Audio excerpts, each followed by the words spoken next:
FreePod. Voyage Cast, épisode 38, la sécurité en voyage avec Volwest.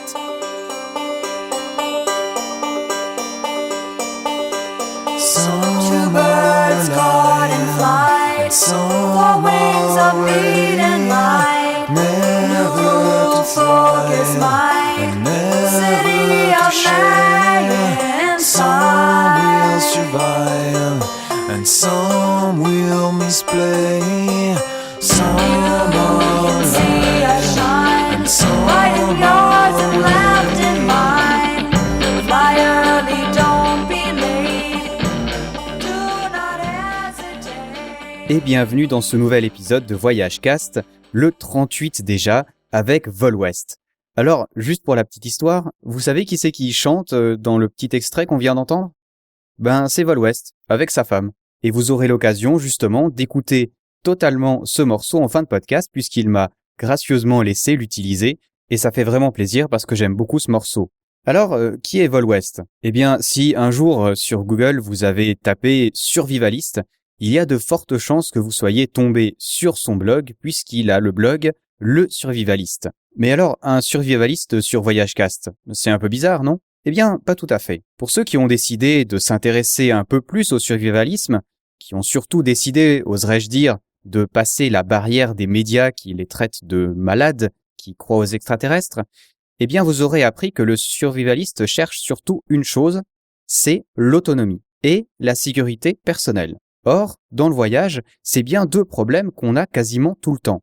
L'autonomie, tout d'abord, puisqu'on voyage léger, et puis la sécurité, parce que nous ne l'aurons pas, on voyage dans des pays qui sont différents des nôtres, dont on ne connaît pas les pratiques, qui ne sont pas forcément plus dangereux que les nôtres, mais qui ont des dangers qui sont différents. Et puis avouons aussi que, en tant qu'Européens en tout cas, nous avons généralement un pouvoir d'achat supérieur aux gens chez qui nous allons.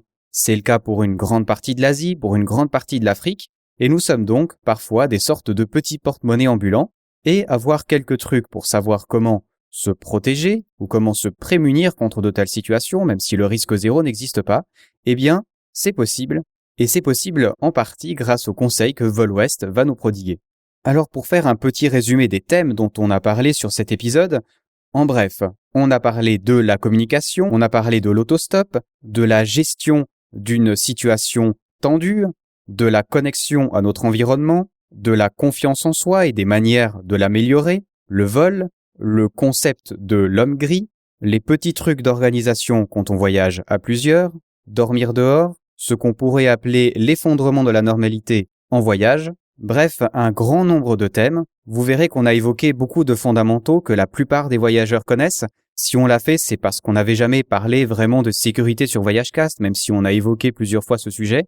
Et donc, il fallait une fois commencer à la base, avant éventuellement, pourquoi pas, de faire des épisodes un peu plus engagés. Et puis surtout, tout simplement, parce que ces petits conseils qu'on donne, même que tout le monde vous les donne, même que tous les guides vous les donnent, même qu'on va vous les redonner, eh bien, il y a de fortes chances que vous ne les appliquiez pas, et nous non plus, lors de nos voyages.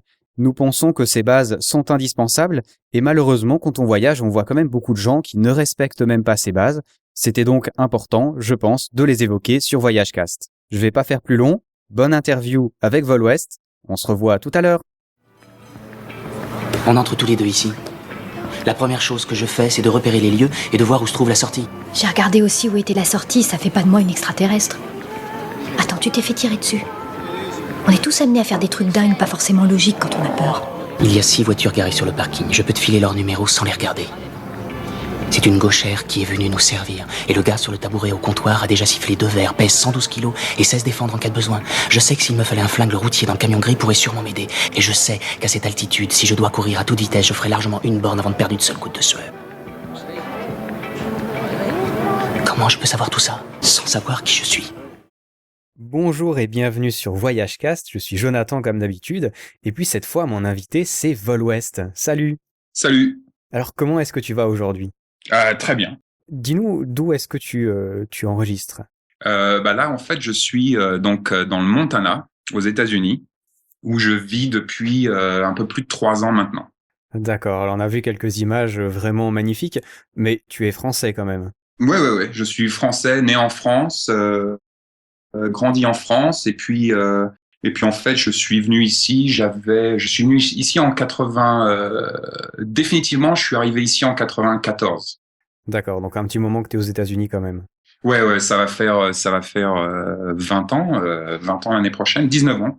D'accord, là on va en parler un petit peu pendant le podcast, ça va être intéressant aussi de voir les différences avec les États-Unis, mais la première chose peut-être qu'on va dire, c'est que tu fais partie, non, que tu as créé le blog Le Survivaliste, un blog sur le survivalisme, et la première chose dont on va parler, parce qu'on va vous parler de la sécurité dans le voyage, mais pourquoi est-ce que je t'ai invité? Parce que justement je lis ton blog depuis pas mal de temps maintenant, mais je trouve que les médias et les gens globalement ont un avis assez bizarre sur le survivalisme. C'est généralement des gens qui ont de la DCA dans le jardin, qui ont miné leur salle de bain, des trucs un peu bizarres qu'on voit à la télé, hein. Ça fait toujours rire, mais c'est à mon avis pas tellement ce qu'est le survivalisme. Est-ce que tu pourrais nous expliquer alors peut-être ta version du survivalisme, parce qu'on est conscient qu'il y a sûrement plusieurs définitions. Qu'est-ce que c'est pour toi le survivalisme? Alors pour moi, tout simplement, c'est décider de devenir les acteurs de notre propre bien-être, et ça au travers de stratégies d'indépendance, de résilience et d'autosuffisance. Donc c'est vrai que les images qu'on reçoit un petit peu de toute cette ambiance survivaliste peuvent prêter à confusion. Bien évidemment, on a tous un petit peu des définitions différentes et des approches différentes, et c'est normal. Là, on parle bien évidemment de l'humain. Mais vraiment pour moi c'est juste tout simplement un sentiment et une notion d'indépendance, de résilience et d'autosuffisance dans un monde qui aujourd'hui nous propulse de plus en plus vers justement la dépendance, que ce soit la dépendance technologique, que ce soit la dépendance étatique, que ce soit la dépendance par rapport à la nourriture, par rapport à l'eau, par rapport à l'énergie, toutes ces choses-là.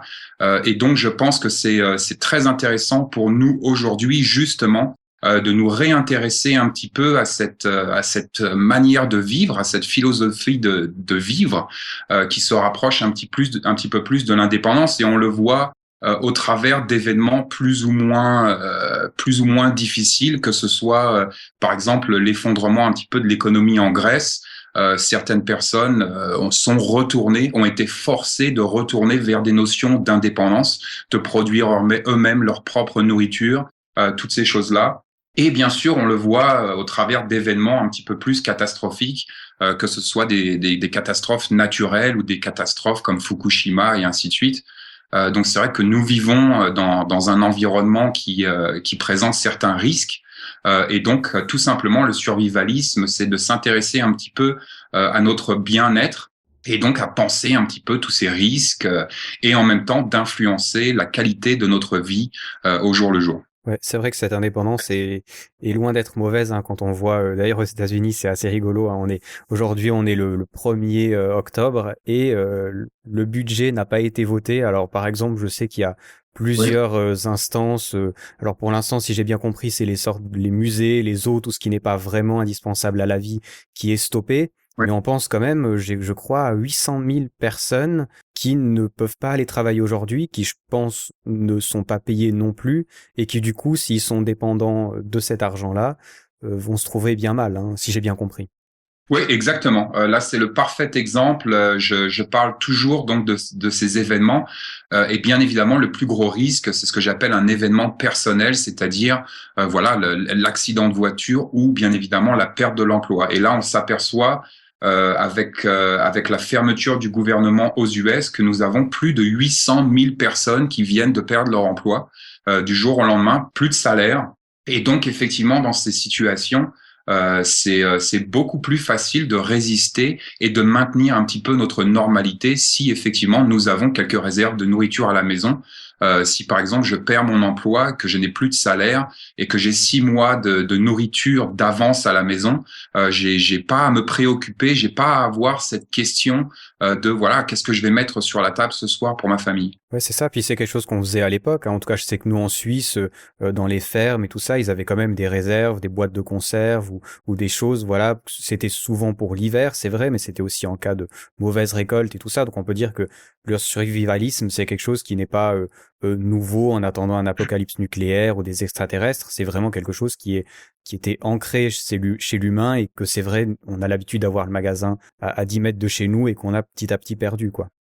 Exactement, c'est une notion tout à fait primaire. D'ailleurs, pour les gens qui t'écoutent et par exemple qui font des voyages en Afrique ou en Amérique du Sud, ces pratiques sont totalement intégrées à la culture ambiante, c'est-à-dire que nous allons ici vivre sur des cycles naturels et qu'effectivement nous allons récolter par exemple notre nourriture en août ou en septembre et on va la conserver, la préserver et la stocker pour bien évidemment passer l'hiver. Donc c'est vraiment des notions primaires que nos grands-parents vivaient tous un peu comme ça. Je veux dire, nos grands-parents qui ont connu la guerre, par exemple, ils avaient toujours un petit peu de nourriture d'avance. Il se passe des choses. C'est la nature de notre univers. Ouais, c'est intéressant. Dans ton blog, tu parles notamment des réserves d'eau, des réserves de nourriture, tu parles de l'argent aussi. C'est tout des petites choses, je pense que sans aller dans l'extrême, on peut tout à fait intégrer dans notre vie pour justement être plus serein en cas de problème. C'est vrai que on n'y réfléchit pas, mais 3 jours sans électricité, si on est en hiver, on a froid, on n'a pas forcément à manger, on n'a pas d'eau. C'est des petits trucs, je trouve, qui sont beaucoup plus utiles dans notre vie de tous les jours qu'en cas de grosse catastrophe qui arrive quand même assez rarement, quoi, finalement. Heureusement. Exactement. Oui, on marche. Moi personnellement, je marche sur une échelle de priorité. Et donc, effectivement, cette échelle de priorité, c'est tout simplement l'événement personnel. Donc, tout ce qui est perte de l'emploi, accident de la route, incendie au domicile. Par exemple, en France, l'incendie au domicile, c'est toutes les 2 minutes. Donc, on a toute cette probabilité qui est vraiment imposante. Et après l'événement personnel, effectivement, nous allons avoir des événements, par exemple, à l'échelle locale, à l'échelle régionale, à l'échelle nationale et après à l'échelle globale. Mais l'échelle globale, c'est vraiment pas notre priorité. C'est-à-dire que moi, je ne m'inquiète pas du tout d'une invasion d'extraterrestres ou toutes ces choses-là. Moi, c'est vraiment mon travail, c'est vraiment reparler un petit peu, remettre sur la table ces notions d'indépendance pour toutes les familles qui veulent me lire. En tout cas, c'est très intéressant et ça me fait plaisir qu'on ait pu définir ça d'une façon un peu plus équilibrée, un peu mieux, et puis vraiment, intéressez-vous au survivalisme. Je pense que c'est intéressant pour tout le monde et c'est des petits réflexes que justement on a perdus. Alors on va s'intéresser maintenant par rapport au voyage. Et là, peut-être la première question qui me semble un peu compliquée, mais tu me diras si elle est compliquée ou non, c'est que le survivalisme, on cherche beaucoup, on l'a vu, à préparer. Alors on fait des réserves, on sauvegarde ses documents de façon électronique, on réfléchit à beaucoup de choses. Et le problème du voyageur, c'est que généralement, on voyage avec très peu de matériel, on est très léger, on pense surtout au globe-trotter, on a notre sac à dos. Finalement, comment est-ce qu'on fait du survivalisme sans avoir de matériel ? Je dirais que la chose la plus importante, en fait, c'est avec le survivalisme, en tout cas, c'est que bien évidemment, c'est notre attitude qui va primer. C'est-à-dire que les outils sont là pour bien évidemment nous aider. Il est beaucoup plus facile, par exemple, de couper une branche si on a une scie plutôt qu'une cuillère en plastique. Mais c'est vraiment une question d'attitude. Et cette attitude, bien évidemment, ne se range pas dans un sac, ne pèse rien. Elle est en nous et avec cette attitude, on va aussi avoir toutes ces questions de, par exemple, de savoir-faire. Donc, tout ce qui est savoir-faire ne se met pas dans un sac non plus. Ce n'est pas quelque chose qui peut être volé ou perdu. Donc, on a quand même des avantages ici, des notions un petit peu basiques qui vont bien évidemment pouvoir intégrer cette notion de survivalisme et de prévoyance durant un voyage, par exemple. Ouais, c'est intéressant cet aspect de savoir-faire, justement. On est tellement habitué, encore une fois, à avoir de l'argent pour qu'ils le fassent pour nous. Oui. Et puis c'est vrai qu'en voyage, le problème, justement, c'est que des fois on n'a pas plus forcément d'argent, qu'on n'a plus de moyens, et finalement la seule chose qui nous reste, la seule chose qu'on peut vendre, si j'ose dire, ou échanger, c'est notre savoir-faire. Alors, d'après toi, pour un voyageur lambda, quels sont les savoir-faire qu'il est important pour toi d'avoir avant de commencer à voyager ?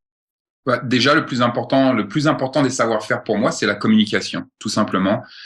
C'est quelque chose qui me paraît primordial si nous allons rencontrer des gens, par exemple, si nous allons évoluer peut-être au milieu de personnes.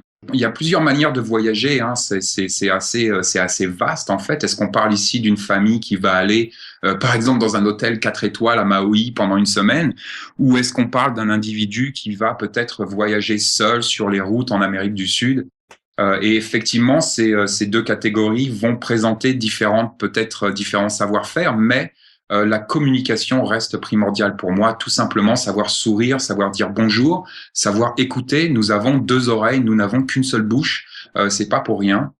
Donc tous ces savoir-faire, pour moi, vraiment la communication doit rester le plus important à mon avis. Alors, toi qui voyages justement, et c'est intéressant, le chapitre de la communication, je l'avais écrit justement, comment est-ce qu'on fait pour communiquer quand il n'y a pas la langue, justement? Parce qu'on va dire que c'est facile quand on sait l'anglais dans certains pays, mais je me suis retrouvé, que ce soit en Inde ou en Afrique, dans des endroits où ma langue, le français, ou mon petit peu d'anglais que je parlais, ne me servait à rien. Et donc, comment est-ce qu'on fait pour se préparer à telle situation où la communication est très compliquée? Toi, tu as voyagé, on n'a peut-être pas dit, mais tu as voyagé, donc tu as vécu certaines de ces situations, certainement. Oui, oui, tout à fait. Oui, j'ai voyagé beaucoup aux États-Unis, par exemple, avant de m'installer définitivement, où je parlais pas anglais. J'ai fait beaucoup d'autostop. J'ai fait basiquement tout le Sud-Ouest, c'est-à-dire Californie, Arizona, Nouveau-Mexique, Nevada, Colorado et ainsi de suite. Autostop, tout seul, sans parler un mot d'anglais. Pour moi, la communication, c'est pas le langage. La communication, principalement, en fait, c'est vraiment la communication du corps, la communication des yeux. Toutes ces choses-là, la communication avec les mains est beaucoup plus importante en fait que la communication verbale, et on le voit par exemple avec les enfants, on le voit avec les animaux, et ça marche pareil pour les adultes. On est devenu un petit peu feignant parce que c'est vrai que tout est axé un petit peu sur cette communication verbale, mais pour moi la communication est beaucoup plus englobante que juste utiliser le langage. Ouais, c'est pas faux. C'est vraiment pas faux. Mais la question, c'est peut-être comment est-ce qu'on se prépare? Parce que quand on est dans notre pays, moi en Suisse, bon, alors j'ai bougé en Suisse allemande et le suisse allemand, c'est très compliqué. La plupart ne savent pas parler anglais, donc c'est vrai que ça remet un peu justement nos capacités de communication en test, on peut dire. Mais admettons, je vais voyager pour les 6 prochains mois en Amérique du Sud. Je parle ni l'espagnol ni vraiment l'anglais. Comment est-ce que je fais pour me préparer? Comment est-ce que toi tu ferais pour te préparer? Bah, je sais pas si on peut se préparer, dans le sens où je sais pas si on peut, par exemple, avoir une série d'exercices peut-être pour se préparer à la communication. Je pense que ça dépend des natures, ça dépend des caractères. Moi, je sais que je suis une personne plutôt introvertie. Je pense que je laisse énormément de place, par exemple, à l'autre. Maintenant, il y a des personnes qui sont naturellement peut-être plus enclins à faire ce genre de communication. Moi, je connais des gens qui peuvent arriver dans une pièce, qui ne vont pas nécessairement parler la même langue, mais qui vont avoir une certaine présence. Et ça, bien évidemment, ça va aider à la communication. Donc, c'est vraiment difficile de répondre à cette question d'une manière précise. Je pense que ça dépend vraiment de l'individu, en fait. Ouais, c'est vrai, exactement. Je pense qu'on peut, à la rigueur, peut-être s'entraîner justement en sortant de sa zone de confort.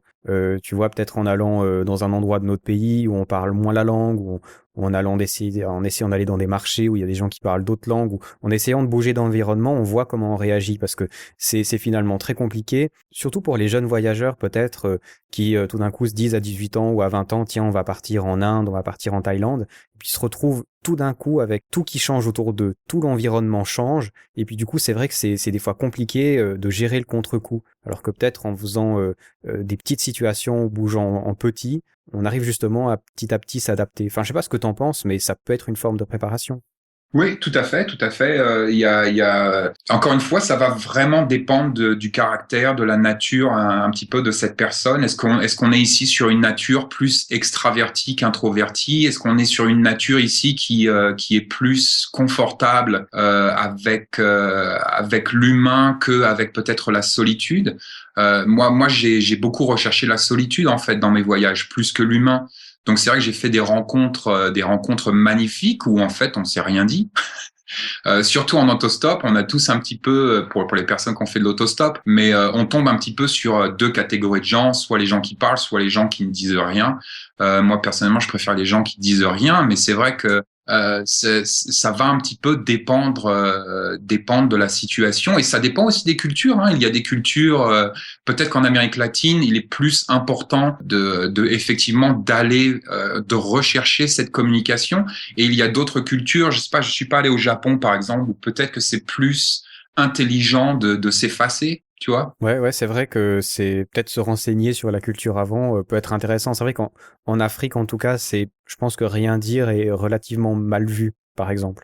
Voilà, exactement. Il y a des cultures effectivement où le silence va déranger, où le silence va peut-être être pris comme du mépris ou comme tu vois, je sais pas. Donc effectivement, étudier un petit peu la culture ambiante avant de partir, c'est toujours un plus, hein, de toute façon, qu'on parle de communication ou qu'on parle d'autre chose. Mais c'est vrai qu'on va avoir ici des cultures différentes qui vont peut-être un petit peu définir notre attitude sur le terrain. Tu parles d'attitude sur le terrain et ça me fait penser à une question que je voulais te poser justement par rapport peut-être à la sécurité du voyageur et j'aimerais qu'on en parle un petit peu parce que quand on voyage beaucoup et surtout quand on va dans certains pays, je vais pas forcément les citer mais qui peuvent être potentiellement dangereux. On parle pas de la Syrie, hein, on parle de pays où il y a un taux de criminalité un peu plus élevé. On va peut-être parler un peu de ça parce que c'est toujours un sujet sur lequel les voyageurs sont parfois un peu schizophrènes. On va dans un pays, on va pour connaître la culture et puis il y a ceux qui ne bougent pas de l'hôtel, qui rentrent avant que la nuit tombe, qui sont extrêmement prudents. Et puis il y a des autres, parfois les jeunes générations, hein, ce qui est normal, on est un peu téméraire, qui ont tendance justement à se dire mais non, c'est pas dangereux, il y a absolument rien. Quel est ton avis sur cette question premièrement? Comment est-ce qu'on jauge la dangerosité d'un endroit? Comment est-ce qu'on fait? Tout endroit est potentiellement dangereux, que ce soit en bas de chez nous ou que ce soit au fin fond de l'Afrique. Il y a forcément un risque ici, surtout quand on part à l'étranger. On a plusieurs risques qu'on devrait un petit peu réfléchir, comme par exemple la maladie, les accidents, les troubles sociaux, les catastrophes, le vol, le racket. Donc c'est vrai que juger de la dangerosité, généralement, pour moi, ça a toujours été quelque chose d'instinctif, c'est-à-dire que il y a effectivement des situations, et je pense tous les voyageurs l'ont ressenti, il y a des situations où notre corps un petit peu se met en état d'alerte par lui-même. C'est-à-dire qu'on peut marcher dans une rue, ou on peut être dans un hôtel, ou peu importe, et notre corps va effectivement peut-être, on va faire surface ici d'un certain sentiment d'insécurité. Après ça, il y a des endroits où ce niveau d'insécurité est évident. Donc là après c'est aussi une question d'observation. Et je crois qu'il y a beaucoup de gens, surtout quand les gens voyagent un petit peu, c'est les vacances, on se lâche un petit peu. Il y a une retombée un petit peu ici de l'attention et pour moi l'attention est primordiale. Donc c'est vrai qu'il faut être. Je vais faire mon Jean-Claude Van Damme. Ce mot n'existe pas en français, c'est vraiment énervant. Mais c'est une question d'être aware. Ouais. Donc on va dire conscient. Il faut être conscient de son environnement. On peut être dans un pays relativement stable. Je peux prendre par exemple, je sais pas moi, l'Espagne, le Canada, des pays vraiment très stables, et se retrouver dans une situation d'urgence et de risque vraiment perturbatrice. Et on peut être dans des pays qui sont beaucoup plus instables et en fait ne pas avoir de sentiment d'insécurité à aucun moment. Mais c'est vrai que il faut faire attention 24 heures sur 24 parce qu'en fait on est tout seul. Donc et on est loin. Donc C'est ça, mais comment est-ce que tu fais pour rester attentif justement 24 tu le dis tout le temps. Alors c'est peut-être une question d'entraînement, je sais pas, mais c'est vrai que le voyageur est parfois fatigué, on voyage souvent rapidement et donc on a beaucoup d'heures de sommeil en retard ou comment est-ce que tu fais pour gérer ça malgré la fatigue? Comment est-ce que tu fais pour rester alerte? tout simplement lever la tête. C'est aussi simple que ça. Le corps a des par exemple quand on dort, nos oreilles continuent de fonctionner. C'est-à-dire que notre corps a un certain mécanisme. Il faut lui faire confiance, mais on ne peut pas faire attention si, par exemple, on ne lève pas la tête. Je vois de plus en plus, et peut-être surtout avec les nouvelles générations, beaucoup de voyageurs. À chaque fois que je suis dans un aéroport ou une gare, je vois énormément aujourd'hui de personnes qui ont l'iPod dans les oreilles, qui sont vraiment à une attention nulle, négative, zéro. Ils ne lèvent pas la tête, les oreilles sont bouchées. Donc ça, je pense que c'est la première étape. C'est tout simplement d'ouvrir nos oreilles, d'ouvrir nos yeux, de lever la tête. Il n'y a pas besoin ici de scruter l'horizon 24 heures sur 24 et se dire oh, quelqu'un va se jeter sur moi. C'est juste une question en fait d'écoute et l'écoute l'écoute ne prend pas d'énergie comme ça. Ouais, c'est pas faux. Surtout moi qui ai toujours un casque sur les oreilles, c'est vrai que oui, quand on voyage, il vaut mieux éviter. C'est vrai que le son, tout ça, même à la rigueur, quelqu'un qui nous avertit de quelque chose qui va arriver, c'est important, oui, c'est vrai. Ouais, exactement. Et c'est une connexion à notre environnement. C'est une connexion que et les urbains font beaucoup ça. Si tu te promènes par exemple dans Paris, dans Londres, peu importe, une grande ville, tu vas voir que beaucoup de personnes sur le terrain vont effectivement se boucher les oreilles avec un iPod, vont écouter de la musique et ainsi de suite pour un petit peu se déconnecter de leur environnement parce qu'ils refusent cet environnement. Mais le voyage, c'est de l'écoute, c'est de l'ouverture. Donc c'est extrêmement important, tout simplement, de se déboucher les oreilles, de lever la tête, d'ouvrir les yeux et de faire partie de notre environnement et de rester connecté à notre environnement. C'est intéressant. Tu parlais de la communication. Alors, admettons, voilà, on a eu un petit souci. Enfin, je sais pas, on s'est fait arrêter dans la rue par des personnes qui sont pas forcément tout à fait sympathiques. La première chose à faire généralement, et tu l'as dit, c'est la communication.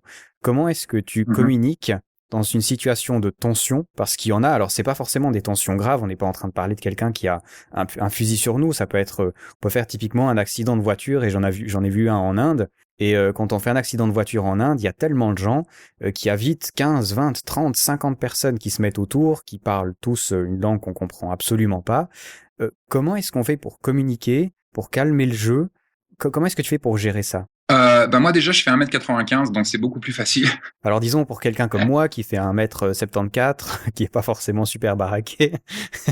Non, c'est vraiment une question d'attitude. Il n'y a pas besoin d'être grand, hein. C'était juste une blague. Non, mais c'est vraiment une question d'attitude. C'est-à-dire que à la base, nous sommes des animaux et on se renifle. Donc, effectivement, si dans une situation un petit peu tendue, nous projetons une attitude tendue, une attitude stressée, une attitude défensive, effectivement, les individus en face vont ressentir ça. Donc, le principal, la première étape, c'est tout simplement de respirer. Beaucoup de gens dans ces situations vont nous faire de l'apnée. La première chose à faire, c'est tout simplement de respirer, de prendre une grosse respiration, de se dire, voilà, il s'est passé ça, ou j'ai affaire face à une certaine situation, je vais prendre une grosse respiration, une grosse bouffée d'air, je vais me tenir droit, et encore une fois, je vais lever la tête, je vais faire face à mon environnement.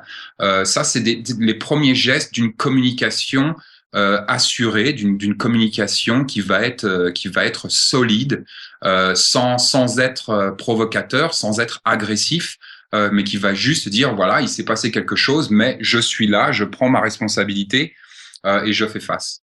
La question, c'est est-ce qu'on peut se préparer à tout ça? Parce que comme tu l'as dit, on vit dans un monde où on essaye d'avoir souvent le moins de problématiques de ce genre, et du coup, on est relativement peu confronté à ce genre de situation. Alors, encore une fois, est-ce qu'il y a moyen de se préparer? Oui, alors sur ce point-là, effectivement, là on a des techniques et on a des moyens, comme par exemple tout simplement les arts martiaux, les sports de combat, toutes ces choses qui vont un petit peu venir construire en nous une confiance en soi. C'est pas forcément ici qu'on va apprendre à taper sur la gueule des autres ou à se défendre. C'est tout simplement qu'on va ici un petit peu construire notre confiance en soi. Et cette confiance en soi, elle est primordiale dans la vie de tous les jours. Elle est primordiale dans la situation, un petit peu dans la tension, dans toutes ces choses-là. Avoir confiance en soi, c'est vraiment le pilier un petit peu de tout cet univers de tension. Ouais, le concept des arts martiaux, enfin, j'en ai jamais fait personnellement. Je suis pas absolument contre dans l'absolu. Enfin, des fois, je me dis, est-ce que ça aide vraiment? Des fois, on a un peu alors, j'ai peut-être expliqué différemment. Je me dis, je vais en voyage, et du coup, c'est vrai que, par point de vue confiance en soi et tout ça, on se dit, voilà, je vais faire un petit peu d'arts martiaux, mais généralement, on s'y prend 3 semaines avant de partir en voyage, on va faire 2-3 mouvements, et ça nous aide pas du tout, en fait. Non. Et des fois, d'ailleurs, les arts martiaux sont contre-productifs. C'est-à-dire qu'on a une confiance en soi qui est exaltée. Et on se retrouve dans une situation, tu sais, on a une expression aux États-Unis qui dit que quand tu as un marteau, tout ressemble à un clou. C'est pas mal ça. Ouais. Mais donc c'est vrai qu'il y a beaucoup de gens qui font des arts martiaux et qui ont un petit peu cette confiance en soi qui est peut-être trop gonflée. Un petit peu comme les muscles. Donc c'est vrai que c'est pas pour tout le monde. Encore une fois, ça va dépendre un petit peu, bien évidemment, du prof. Ça va dépendre, encore une fois, de notre nature et de notre caractère, de comment on voit l'art martiaux, comment on perçoit l'art martiaux.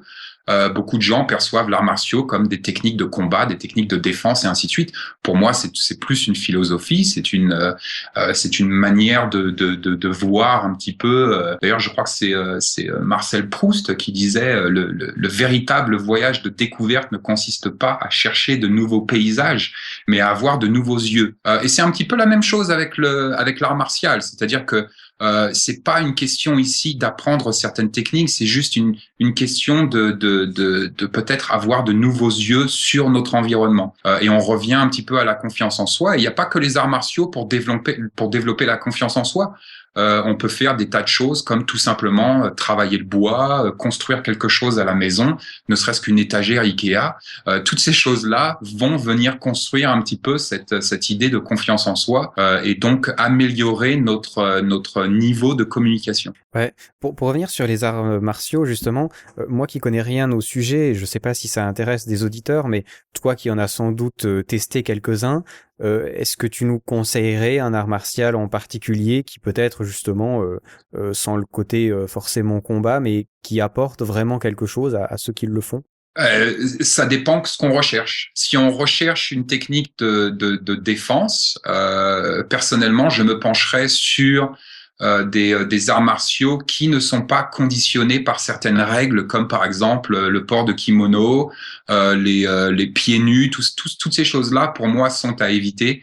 Pour moi, l'art martial, c'est-à-dire là où on va vraiment s'intéresser à notre défense personnelle, moi, j'y vais avec les chaussures que je porte tous les jours, les vêtements que je porte tous les jours.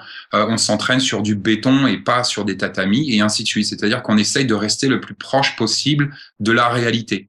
Le problème avec beaucoup de sports de combat un petit peu plus traditionnels, c'est qu'on est très très loin de la réalité. C'est-à-dire qu'on est sur des règles de jeu qui sont totalement différentes que celles que nous allons retrouver dans la rue. Et nous sommes sur un terrain qui est complètement différent, ne serait-ce que vestimentairement parlant, que ce qu'on va retrouver dans la rue. Après, si on recherche quelque chose de plus philosophique, on a par exemple tout ce qui est tai chi, que j'adore.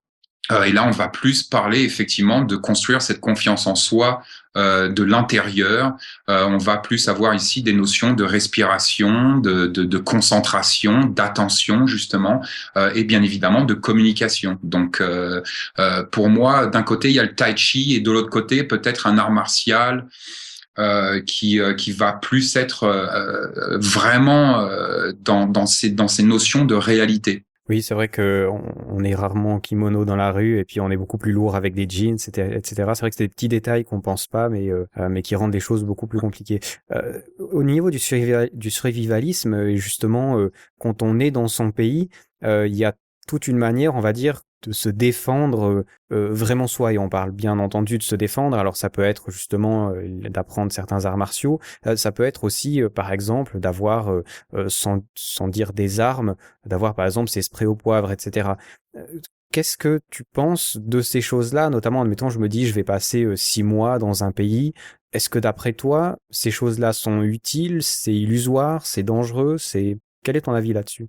Alors, encore une fois, ça va dépendre du pays, mais personnellement, une bombe lacrymogène, c'est toujours un outil qui peut être intéressant. C'est-à-dire que n'importe quel outil qui va non seulement un petit peu venir renforcer notre confiance en soi, c'est-à-dire que si je fais face à 5 individus, par exemple, dans une ruelle en Inde, et que je n'ai rien sur moi, je vais avoir un certain niveau de confiance en moi. Mais par contre, si par exemple je suis dans la même situation, mais avec une bombe lacrymogène dans la main, dans ma poche, mon niveau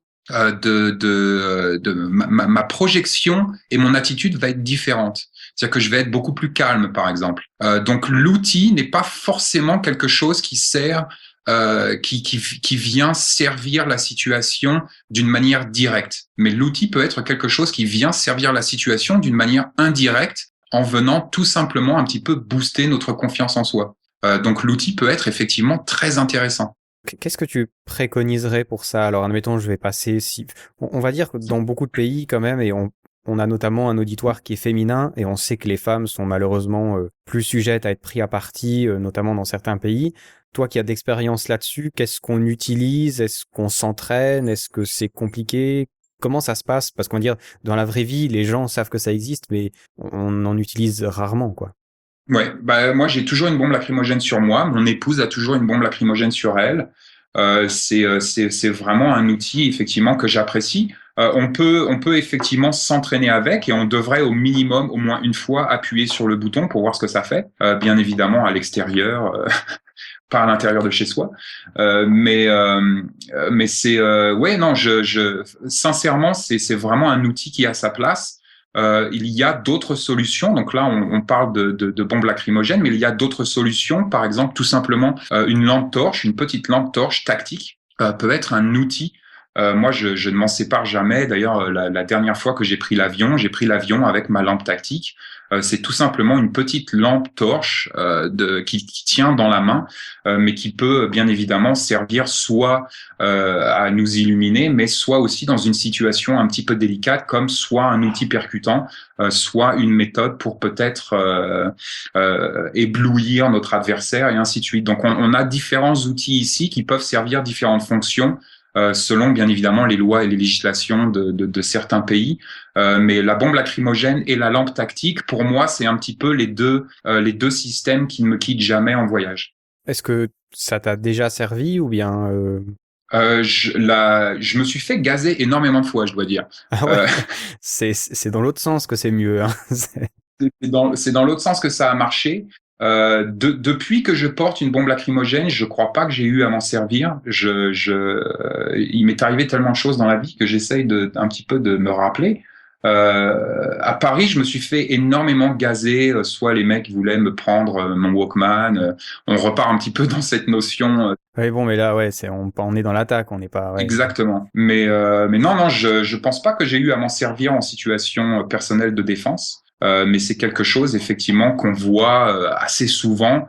On a énormément de vidéos sur YouTube, par exemple, de personnes qui sont dans un bus, qui sont dans le métro, qui sont dans la rue et qui effectivement arrivent à se servir de ces systèmes.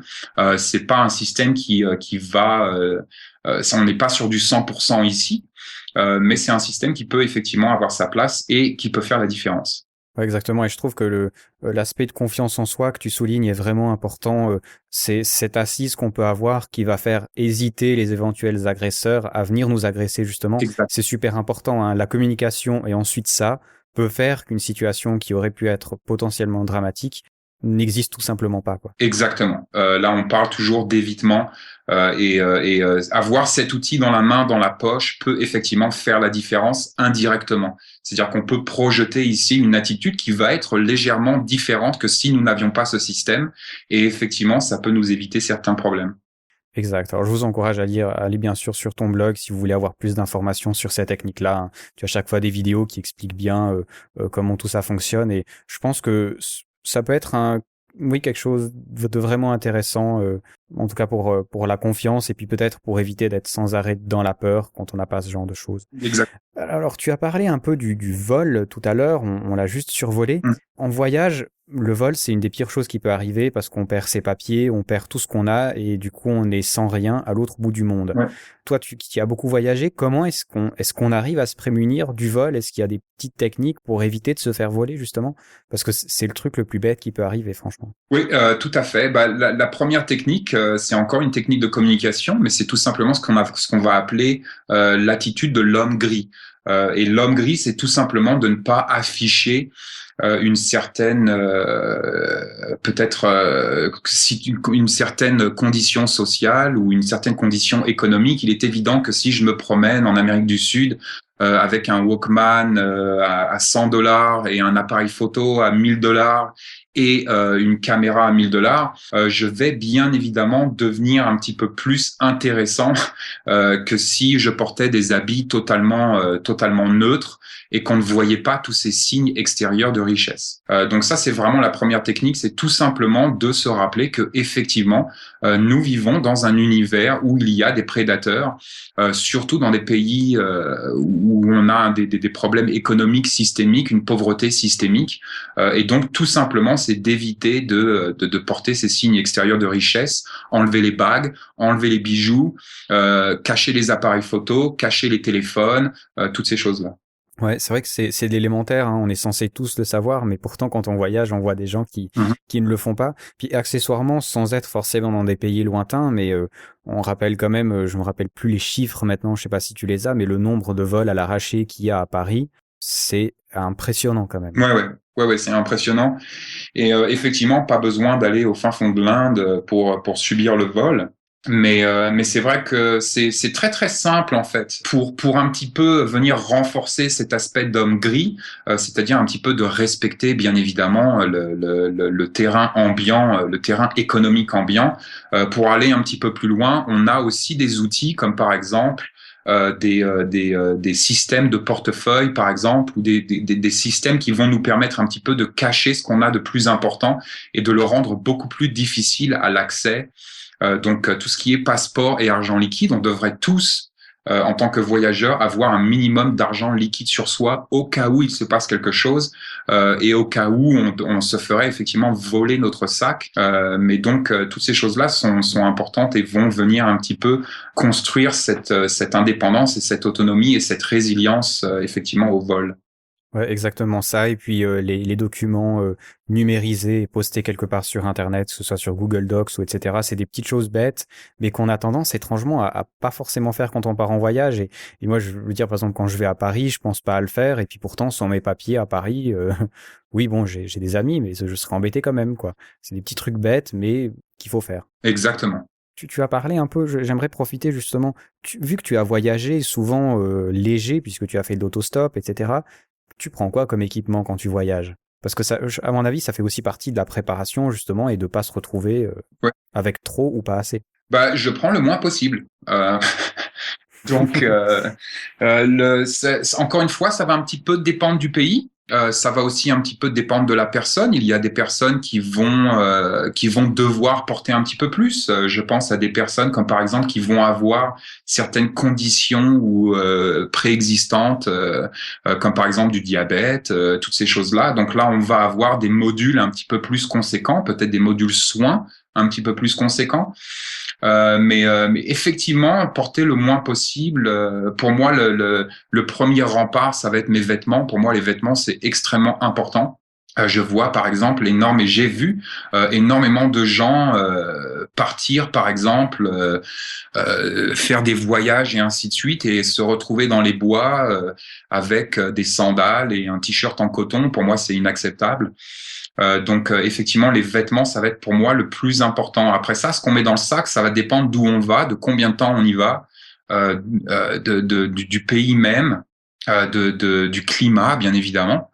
Donc et puis bien évidemment de notre tendance ici. Est-ce que nous sommes un voyageur plus je sais pas si tu connais Andrew Skurka, mais qui fait du trekking assez intense, où lui il va faire des voyages par exemple de 6 mois où il va faire plus de 1000 kilomètres à pied. Bon, c'est sûr que lui, il va être sur un système qui est minimaliste, qui est ultra léger. Et puis après, on va avoir des personnes qui vont plus être effectivement dans l'autostop, dans le voyage un petit peu plus souple. C'est-à-dire qu'il n'y a pas forcément un point de départ et un point d'arrivée. Il n'y a pas forcément de durée de temps ici. Donc là, ça va un petit peu dépendre parce que notre niveau d'indépendance va être peut-être un petit peu moindre que quelqu'un qui est perdu dans les bois sur 1000 kilomètres tout seul. Ouais, c'est juste d'être adapté, comme tu dis, de voyager léger. Mais là aussi, je pense, ça demande un peu de préparation parce que c'est vrai que généralement, le premier voyage qu'on fait, on emporte toujours trop de choses. Puis après, quand on revient, on se dit bon, on a ramené plein de trucs et puis qui sont jamais sortis du sac. Et puis on est pur petit à petit, quoi. Ça demande aussi de l'apprentissage. Ouais, c'est généralement on fait les deux extrêmes, c'est-à-dire qu'il y a des gens qui ne prennent pas assez. Par exemple, qui vont oublier le module soin. Pour moi, le module soin est important, juste un petit peu de bobologie. Encore une fois, ça dépend où on va, mais il y a certains environnements où, pour moi, un module eau serait indispensable, c'est-à-dire une manière soit chimique, soit de filtration, de traitement de l'eau. Et on n'a pas besoin d'aller au fin fond de l'Afrique pour ça. Tout simplement, le Mexique suffira. Mais donc, il y a des gens, par exemple, qui vont effectivement soit n'en porter pas assez, ils vont oublier le module soin, ils vont oublier le module eau, soit des gens qui vont effectivement faire l'inverse et en porter beaucoup trop. C'est plus facile pour moi. J'ai réalisé sur la route et pendant mes voyages d'avoir emporté trop, en fait. parce que ça m'a permis aussi une autre forme de communication qui est le don. Et donc j'ai par exemple donné des affaires ou des outils à des gens sur la route qui m'ont permis effectivement de passer la nuit dans des auberges, qui m'ont permis d'échanger certaines choses ou de tout simplement avoir un repas gratuit. Donc c'est peut-être plus intéressant d'avoir trop que pas assez. Bien évidemment, après il faut porter. Hein. Bon, vu ta carrure, ça doit aller. C'est ouais, intéressant tout ça. On en parlera une fois. Il y a un site internet, je sais pas si, enfin, je pense que tu connais, qui s'appelle Randonnée Léger, qui donne pas mal de conseils justement sur le matériel à prendre pour. Alors c'est plutôt pour la randonnée ou pour faire les raids, mais qui donne des petits trucs utiles pour économiser quelques grammes par-ci par-là. Ouais, exactement. Ouais, non, tout ce qui est ultra léger est très intéressant pour nous. Je vous recommande d'ailleurs d'aller sur le site de Andrew Skurka. Skurka, c'est Skurka. C'est vraiment un personnage fantastique et très intéressant. J'ai fait d'ailleurs un article sur lui sur mon blog où on découvre un petit peu effectivement son pactage. Donc tout ce qui est ultra léger peut être très intéressant, mais encore une fois, ça va vraiment dépendre d'où on va. Comme je le disais, il y a des pays où personnellement il faut penser par exemple au traitement de l'eau. Beaucoup de touristes oublient ce module. Passer 3 jours avec la diarrhée, c'est pas mon truc quoi. Donc à voir. Mais je crois que c'est le truc de pas grand monde, Ouais, je pense. Mais c'est vrai que c'est des petits trucs bêtes et souvent on oublie. Mais là, en score, ça fait peut-être partie de la pensée du survivalisme. Mais ici, si on a besoin d'eau, on va en acheter facilement. Si on a besoin de quelque chose pour épurer l'eau, on en a facilement aussi. Dans certains pays, c'est vraiment compliqué parce qu'ils les utilisent même pas ou il faut aller à la capitale pour aller chercher. Ouais. Ça peut vraiment compliquer un voyage et, comme tu dis, être potentiellement très très désagréable. Exactement. Oui, avoir, ne serait-ce que, tu sais, un petit sachet de pilules comme les micropures. Ouais, moi, j'en avais tout le temps, en tout cas. Ouais, c'est hyper léger, hyper petit et effectivement, ça peut éviter le pire. Ben ouais, c'est-à-dire ici, avoir 40 degrés de fièvre, c'est pas si grave, mais quand t'es en Afrique, il fait 40 degrés et que l'hôpital le plus proche, il est à 500 km, oui, c'est embêtant. Exactement, surtout quand tu sais que t'as vraiment pas envie d'aller dans cet hôpital. Oui, c'est vrai que j'ai toujours dit à ma petite sœur, j'ai dit, si une fois j'ai un accident, tu me laisses mourir sur la route, j'ai pas envie de mourir dans l'hôpital, je vais mourir de 40 autres maladies.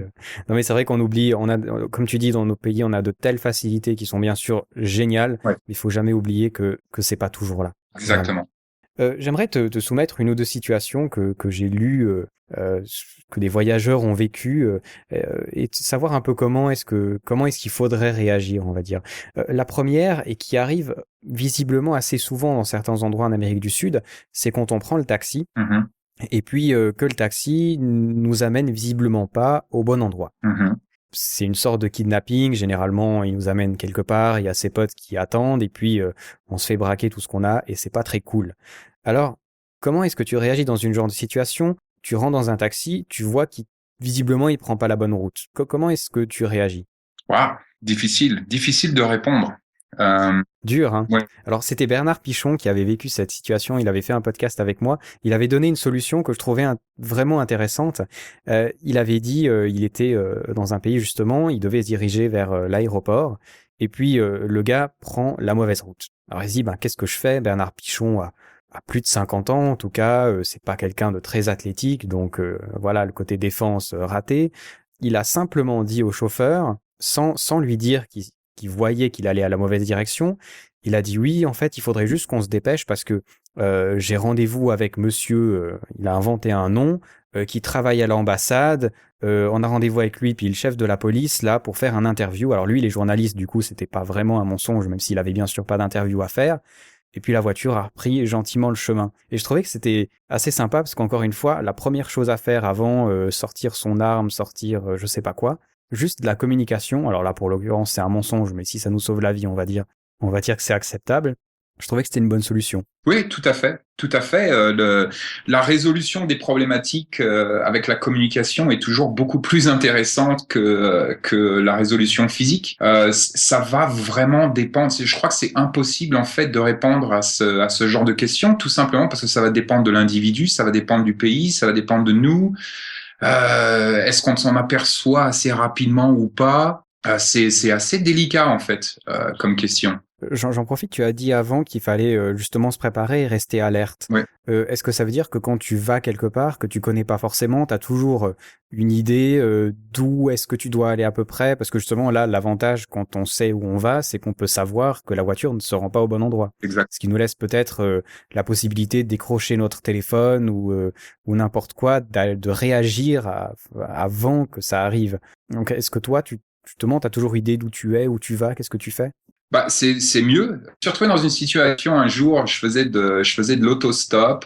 Je crois que j'étais dans le sud de la Californie et j'ai refusé énormément de rides. J'ai refusé énormément de voitures, mais je sais pas pourquoi je suis monté dans celle-là alors que mon corps sentait très bien qu'il fallait pas le faire.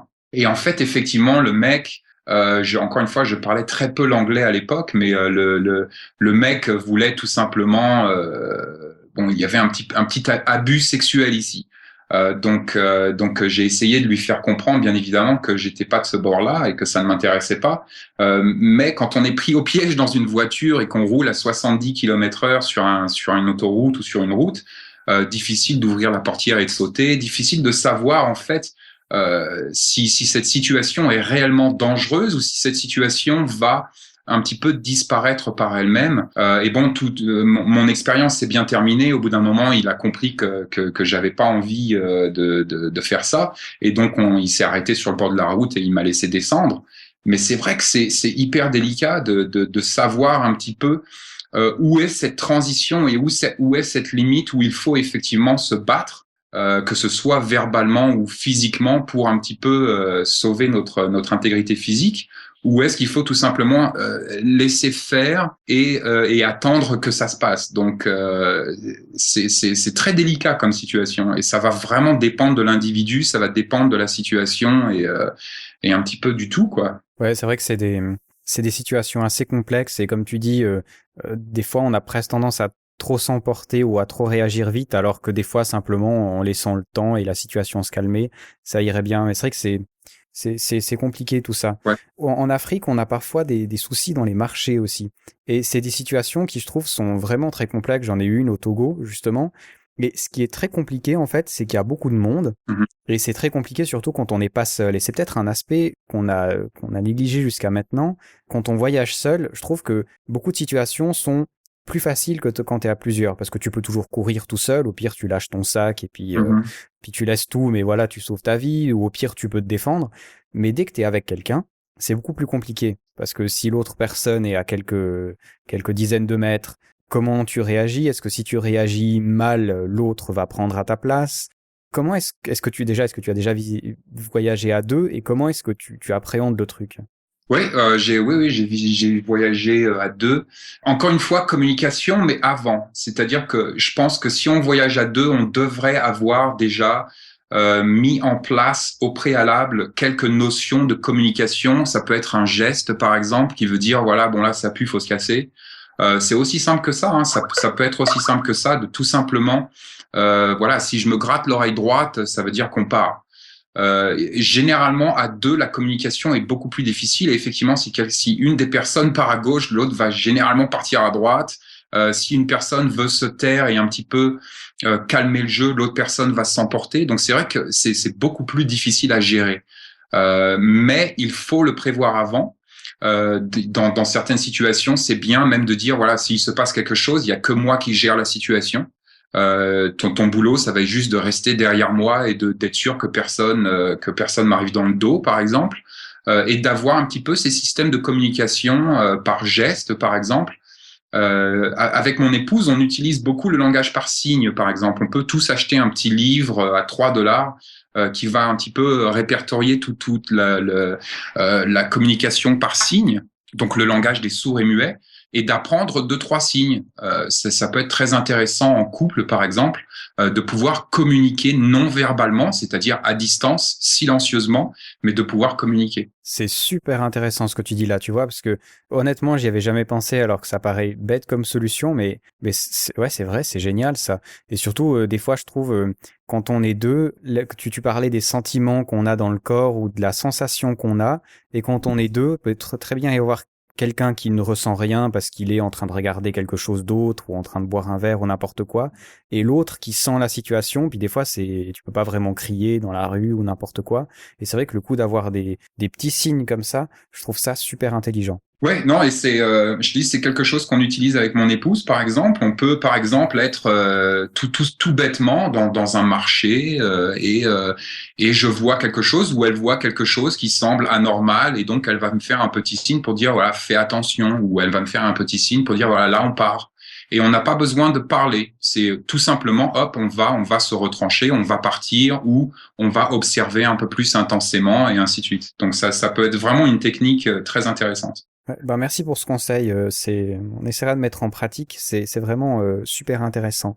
Alors une autre situation qui se passe assez régulièrement, c'est celle où on doit passer la nuit dehors. Parce que quand on voyage, et surtout quand on fait des voyages au long cours, ça arrive toujours qu'on a un bus qui arrive à 3 heures du matin, l'autre qui repart à 6 heures, ou qu'on se fasse bloquer quelque part, ou que notre Jeep tombe en panne.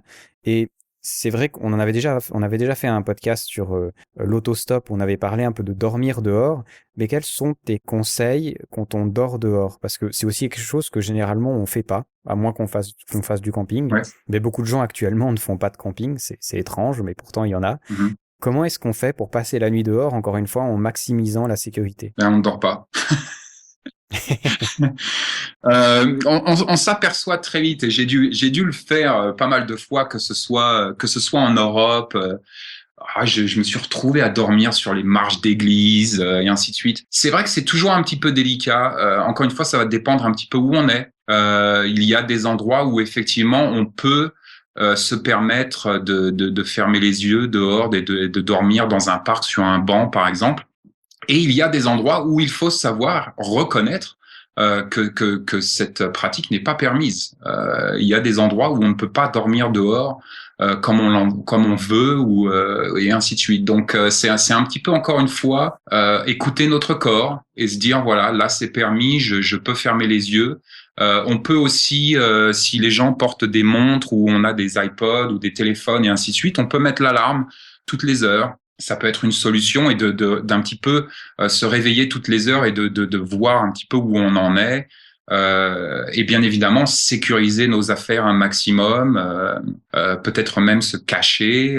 Ça va vraiment dépendre de l'environnement, en fait. Ouais, c'était Néo l'invité. Il avait dit que lui, parmi ses multiples voyages en autostop, ce qu'il avait vu, c'est qu'il valait mieux s'éloigner des gens que d'être avec eux, et que c'est vrai que faire, je sais pas, 10-15 minutes de marche en dehors d'une ville, Ouais. se trouver un petit terrain où il y a personne, et s'installer, c'était beaucoup plus sécuritaire que de rester, comme on le fait souvent, comme on a tendance à le faire, à rester dans une gare ou à rester dans des endroits qui sont peut-être plus fréquentés et potentiellement plus mal fréquentés. Ah oui, moi je dormirai jamais dans une gare, par exemple. C'est quelque chose pour moi, c'est inadmissible. Ouais, pourtant, c'est le réflexe qu'on a tous, tu vois, parce Ouais. qu'on se dit, bon, il y a forcément du passage, donc c'est moins dangereux, puis il y a peut-être la police qui passe plus souvent, alors que si je vais dans la forêt, je suis tout seul, j'ai peur des loups, des lions, ou je sais quoi. Ah non, et tu vois, le réflexe logique serait d'aller là où il y a des gens, et Ouais. c'est pas toujours un réflexe logique, quoi. Moi, je sais qu'en Suisse, j'ai déjà dormi dans des gares aussi quand j'ai loupé le dernier train, et dans les gares, enfin chez nous en tout cas, à certaines gares, c'est là où il y a des ventes de drogue. Donc c'est vrai que c'est peut-être pas l'endroit le plus cool où rester, quoi. Enfin, il y a rien eu, tu vois, mais Ouais. je pense que dans certains pays, ça peut être délicat. Ouais, non, c'est sûr. Certains pays, par exemple, le mieux à faire dans ce cas-là, c'est peut-être tout simplement de trouver une église. Les églises sont toujours ouvertes normalement, surtout dans les pays catholiques. Là, moi, je dormirais dans une église sans problème. On a des solutions comme ça, mais c'est vrai que la gare, impossible. Et là, tu parlais de la police, par exemple. La police n'est pas un gage de sécurité. Dans certains pays, personnellement, moi, je crains plus la police que les citoyens, par exemple. Moi, j'ai un ami, par exemple, qui a voyagé au Mexique et il s'est fait arrêter par la police. Il a passé 3 semaines en prison et ils l'ont racketté tout simplement, tout bêtement, juste pour qu'il paye en fait le droit d'avoir son passeport retourné. Donc, la police n'est pas forcément un gage de sécurité et l'endroit où il y a du monde n'est pas non plus forcément un gage de sécurité. Donc, ça va encore une fois être un petit peu à voir sur le terrain. Ça va dépendre de la culture, ça va dépendre du pays, mais faut surtout pas croire que la police, surtout dans certains pays, soit de notre côté. Ouais, c'est vrai que ça fait partie, comme tu dis, un peu de l'indépendance que cherche le survivaliste, et aussi à pas forcément faire confiance toujours à ces choses-là. Mais c'est vrai que c'est étrange pour nous en Suisse. La police n'est certainement pas parfaite, hein, mais je la vois mal racketter des citoyens. C'est vrai que oui, toutes ces choses-là, quand on a 2 rues à passer, on prend toujours celle où il y a le plus de monde parce que c'est là où il y a le moins de risque que quelque chose arrive. C'est vrai que c'est tous des réflexes qu'il faut désapprendre parfois quand on voyage. Exactement. Et c'est le bon mot en fait, c'est désapprendre. On a énormément de choses à désapprendre dans la vie. C'est passionnant comme sujet, on pourrait en parler pendant des heures et des heures. Peut-être une chose qui s'est passée plus ces derniers temps, et on espère que ça va se passer rarement, et pourtant voilà, l'actualité nous donne le contraire. Quand on est dans un pays qui est relativement calme, on va dire, hein, pas quelqu'un qui, encore une fois, voyage en Syrie ou dans des endroits où on sait qu'il est maintenant dangereux de voyager, tu parles de temps en temps d'effondrement de la normalité, et ça peut être considéré comme ça. Tout d'un coup, tu es dans un pays, il y a des manifestations qui se déroulent, je sais pas, on peut penser même à la Grèce, à l'Italie, à l'Espagne dernièrement. Il peut y avoir tout d'un coup des pays qui, sans rentrer en guerre, sans rentrer en guerre civile, sans être vraiment dangereux, tout est modifié. Mm-hmm. Et comment est-ce que tu réagis, toi? Enfin, je sais pas si tu as vécu ça, mais comment est-ce qu'on réagit quand tout d'un coup, tout ce qui était stable hier ne l'est plus forcément aujourd'hui, et que toi, tu es un voyageur au milieu de tout ça? Parce qu'il y a forcément des voyageurs qui se retrouvent dans ces situations-là. Bien sûr, on peut prendre l'exemple de la Somalie, on peut prendre l'exemple, il y a énormément de pays, même sans aller par exemple dans des troubles sociaux, mais imagine, tu étais en train de faire un voyage au Japon, et tu étais dans le nord du Japon, et tout d'un coup, Voilà. voilà, il se passe ce qui se passe. Donc, la première chose à faire, et je pense que beaucoup de voyageurs oublient ça, c'est une notion très importante qui devrait intégrer notre module administratif. Mais c'est tout simplement de n'importe quel pays où on va visiter, on devrait avoir l'adresse et le numéro de téléphone de notre ambassade ou du consulat. Ça, c'est vraiment la première chose à faire. Ça devrait intégrer la totalité à chaque fois de notre module administratif. Mais c'est tout simplement n'importe quel pays où on va, la première chose à faire, c'est de savoir comment contacter notre ambassade et notre consulat et comment y aller. Parce que effectivement, il y a des situations où c'est un petit peu notre seul refuge. Donc c'est quelque chose à prévoir. Ouais, c'est vrai, c'est la première chose. Et ensuite, voilà, on a communiqué avec l'ambassade. Parfois, l'ambassade nous demande de rester à l'endroit où on est parce que c'est des fois trop dangereux de bouger. On pense, ça paraît bête et on l'oublie parfois, mais en Afrique, par exemple, quasiment à chaque élection, à chaque changement de président, c'est la catastrophe. Mm-hmm.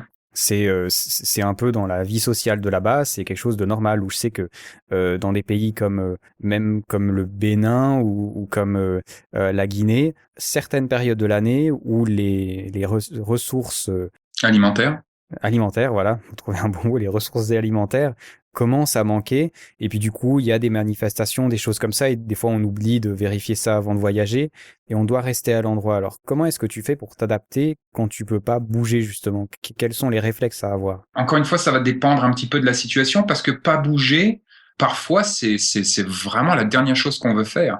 Parfois le mouvement, c'est la vie. Donc c'est vrai qu'il y a des situations où il va falloir penser un petit peu à cette idée de retranchement. Peut-être que c'est tout simplement, comme tu dis, une manifestation ou des émeutes qui vont durer pendant 24, 48, 72 heures. Effectivement, le meilleur moyen, c'est peut-être de se retrancher. Après, ça va encore une fois dépendre un petit peu de notre niveau d'indépendance. Est-ce que nous sommes un voyageur très léger qui en fait achète sa nourriture au jour le jour, ou est-ce que nous sommes un voyageur un petit peu plus indépendant avec une popote dans le sac, avec par exemple 3 ou 4 sachets de bouffe déshydratée. Donc là, ça va vraiment un petit peu dépendre ici de notre niveau d'indépendance. On en revient toujours à la même chose, hein, mais ça va donc dépendre un petit peu de notre niveau d'indépendance ici. Mais effectivement, contacter l'ambassade dans ce genre de situation, ou le consulat, peut-être que eux, ils vont avoir des consignes assez précises, comme par exemple, venez au consulat et nous allons prendre en charge votre expatriation, par exemple. Mais effectivement, il y a des situations où l'ambassade va nous dire non, restez chez vous. Donc effectivement, si on est sur la route et qu'on voyage, on n'a pas forcément de chez nous et le chez nous devient notre sac. Donc ça va un petit peu ici dépendre de notre niveau d'indépendance. Et donc si on part dans des pays à haut risque, c'est peut-être bien justement de prévoir cette indépendance. Encore une fois, comme d'habitude, on va dire, c'est la préparation qui prévaut beaucoup pour ce genre de situation. Ouais, l'étude du terrain, l'étude économique, l'étude politique, extrêmement important à faire avant le départ. Tu regardes ça vraiment quand tu voyages, la situation de l'endroit précisément, parce que y a un peu deux techniques, celle d'aller voir ce que dit notre pays sur l'endroit dans lequel on veut aller. Et par exemple, je sais pas ce qui est le cas pour la France ou les États-Unis, mais la Suisse est extrêmement prudente, hein. Il y a beaucoup de pays où il faut pas du tout voyager parce que c'est potentiellement risqué pour des voyageurs suisses. Ou alors justement ignorer ces choses-là et puis regarder nous-mêmes. Comment est-ce qu'on fait? Je pense qu'il faut prendre les deux en compte. Je pense que si notre pays dit qu'on ne devrait pas en ce moment voyager dans un certain pays, je pense qu'il ne faut pas le faire. Maintenant, chacun fait ce qu'il veut, bien évidemment, mais je pense que c'est vraiment quelque chose à prendre en compte. Ouais. Ben, de toute façon, il y a en principe assez de pays où dans lesquels on peut voyager sans avoir de problème. Donc c'est vrai que des fois, la prudence est vraiment importante. Exactement. Ouais. Mieux vaut prévoir que guérir. C'est ça. Alors, je sais pas si tu as encore d'autres choses à dire, d'autres conseils pour les éventuels futurs voyageurs, parce que c'est vrai qu'on a parlé de pas mal de sujets qui sont intéressants. On a vu que c'était vraiment deux choses, la préparation et ensuite vraiment la compréhension de la situation dans laquelle on est. Est-ce que tu aurais d'autres conseils à donner comme ça? Non, pas vraiment. Je pense qu'on a un petit peu fait le tour. Je pense que c'est vraiment important donc de faire ce travail avant le voyage, donc ce travail d'étude en fait sur les pays que nous allons visiter, que ce soit à un niveau social mais aussi économique. Je pense que c'est très important de voir un petit peu où en est la population au sol. Et sinon, non, après, c'est vrai que ça va vraiment dépendre de l'individu, mais je pense que la communication, on en a beaucoup parlé et je pense que c'est vraiment important. Donc l'étude avant et après la communication, c'est vraiment, ça va être ici un petit peu deux piliers. Et puis bien évidemment tout ce que nous pouvons avoir sur nous qui ne peut pas être perdu, oublié ou volé, comme par exemple notre attitude, comme par exemple nos savoir-faire, toutes ces choses-là. Donc très très important. Et après effectivement un petit peu penser à cette idée d'indépendance. C'est parce que c'est pas parce qu'on est sur la route qu'on doit forcément être 100% dépendant de notre environnement, que ce soit au niveau alimentaire ou que ce soit au niveau soins et toutes ces choses-là. Donc peut-être bien effectivement de prévoir un petit peu un niveau d'indépendance au niveau du soin, au niveau de la communication. Aujourd'hui, normalement, on a tous un portable, par exemple. Qu'est-ce qu'on peut faire avec ce portable, toutes ces choses-là. Donc très intéressant, très vaste, parce qu'il y a vraiment énormément de manières de voyager. Oui, c'est ça. Puis chacun est différent. Ça dépend de notre force physique, ça dépend de nos capacités, si on a déjà voyagé ou non. Ça dépend du pays dans lequel on va. Mais je pense que c'est des petits points comme ça qui peuvent vraiment donner un coup de main. Encore une fois, c'est un peu les basiques, mais on respecte rarement les basiques et c'est donc pas forcément nécessaire d'aller toujours dans les détails. Il faut déjà respecter les basiques et le reste vient ensuite. Ouais, exactement. Pour moi, le plus gros basique que je vois que les gens, les touristes en général ne respectent pas, c'est cette idée donc vestimentaire, c'est cette idée d'homme gris. On voit énormément de touristes qui, voilà, on les voit à 100 kilomètres, quoi. Donc effectivement, enlever les bijoux, essayer de porter des affaires qui vont être le plus sobre possible. Toutes ces choses-là, c'est vraiment important. Tu parlais un petit peu des femmes avant. Ça, c'est une question que les femmes doivent aussi se poser. Est-ce que c'est vraiment adapté de partir, par exemple, en Amérique du Sud avec des mini-jupes? Je ne pense pas. Est-ce que c'est donc toutes ces choses-là sont un petit peu à prévoir et c'est vraiment une étude un petit peu peut-être impersonnelle du pays qu'on va visiter, parce que généralement les gens, tu sais, ont cette vision du voyage qui est très personnelle, c'est-à-dire qu'ils vont se dire qu'ils vont pouvoir importer leur manière de faire, leurs vêtements, leur attitude et ainsi de suite. Et leur culture dans le pays qu'ils vont visiter, alors que c'est juste pas possible. Non, clairement, pas du tout, hein. Et puis il vaut mieux s'adapter. De toute façon, c'est pas en allant dans un pays qu'on va changer le pays, hein. Ça paraît illusoire, hein, vraiment. Exactement. Mais ouais, ok, le respect, tout ça, j'aime bien. Alors, si on va aller plus loin dans le côté survivalisme et préparation, et si ces sujets-là nous intéressent, je trouve que c'est des sujets qui sont hyper vastes, qui ont tendance à souvent partir dans vraiment tous les sens. On peut passer des semaines à lire des articles pour choisir son couteau, des semaines pour faire son sac, choisir sa gourde, et je trouve que c'est parfois un peu indigeste, si j'ose, pour ceux que ça intéresse. On commence par où pour comprendre ce que c'est le survivalisme et peut-être pour intégrer certains de ces éléments dans notre vie? On commence par où? Il y a un livre à lire absolument, il y a des vidéos à voir, une liste à faire. Comment est-ce qu'on commence? Bonne question. Si ça vous intéresse vraiment, je pense que mon blog est un bon point de départ. J'ai par exemple une page un petit peu abstraite où je parle effectivement de ma vision du survivalisme. Et donc ça peut être un bon point de départ parce que là on est beaucoup plus englobant, on est moins comme tu dis dans toute cette dimension d'outillage ou de préparation qui peuvent être effectivement indigestes et assez lourdes. Donc c'est bien peut-être un petit peu de commencer large. Des livres à lire qui peuvent être un petit peu larges pour commencer. J'en ai pas vraiment en tête, mais on pourrait penser à des classiques. On pourrait penser à du Jules Verne. On pourrait penser à du Pirsig. Des choses comme ça. C'est tout un thème. En fait, là, on revient encore une fois. La matrice un petit peu du survivalisme, c'est l'indépendance. Donc, tout ce qui va un petit peu toucher à l'indépendance, on pourrait parler de Thoreau, par exemple. On pourrait parler d'auteurs comme ça. Mais donc, tout ce qui va un petit peu toucher à cette notion d'indépendance sans réellement rentrer dans tout ce qui est technique au quotidien, par exemple, vont être bien évidemment très intéressantes. Ouais, l'idéologie en premier, puis les outils ensuite. Un peu comme on a dit, ce qu'on sait faire, ça reste le plus important. Le reste, c'est des outils qui peuvent se perdre, se casser, voilà. Exactement. Le plus important ici, c'est tout simplement donc cette décision de devenir les acteurs de notre propre bien-être. C'est réaliser en fait que nous vivons dans un univers où il y a certains risques, où il y a certaines problématiques, que ce soit des problématiques économiques, mais aussi des problématiques écologiques, par exemple.